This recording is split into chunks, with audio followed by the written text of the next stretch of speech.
बीते दिनों में अभी एसएससी की एग्जाम हुई थी। वहाँ पर स्टूडेंट्स अपने एडमिट कार्ड लेकर अपने सेंटर पर पहुँच गए थे और कई सर्वर्स में हमको टेक्निक्स में कई सारी खामियां देखने को मिली। उनमें कई स्टूडेंट्स ने काफ़ी चीज़ों के बारे में बताया है। इन सब खामियों के बावजूद फिर उन्होंने प्रोटेस्ट किया तो फिर उन पर लाठी बरसाई गई। जिस देश को विश्व गुरु कहा जाता है और जिन गुरुओं को ब्रह्मा विष्णु महेश के माना जाता है समान, उन पर लाठी चार्ज किया जा रहा है। और जिन बच्चों को भारत का भविष्य बताया जाता है उन बच्चों पर लाठी चार्ज किया जा रहा है। लेकिन क्या ये सही है? उन बच्चों से कैसी बीतती होगी जिनके पेपर लीक हो जाते हैं, वो आत्महत्या करने की कगार पर आ जाते हैं। क्यों? पहले ही हमारे देश में इतनी बेरोजगारी है, प्राइवेट सेक्टर में बेरोजगारी बढ़ रही है क्योंकि नौकरियां बची नहीं है। 1000 अगर वैकेंसी निकलती है तो उस पर 5-5 लाख तक फॉर्म भरे जाते हैं।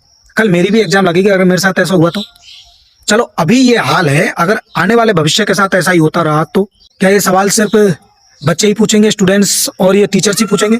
इनका हक नहीं बनता कि सरकार से सवाल पूछे, मीडिया का हक नहीं बनता कि सरकार से सवाल पूछे इन सब के बारे में?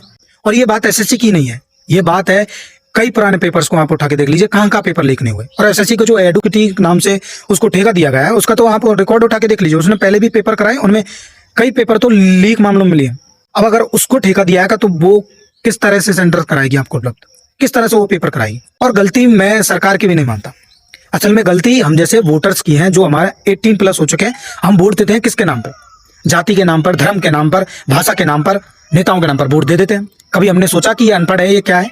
अगर हम अनपढ़ जैसे नेताओं को बनाएंगे तो हमारी दुर्दशा यही होने वाली है। हम अनपढ़ ही रहेंगे क्योंकि वो कभी नहीं चाहेंगे कि हम पढ़े लिखे और आगे बढ़ जाएं और हम जैसे पढ़े लिखे उन संसद में पहुंच जाए।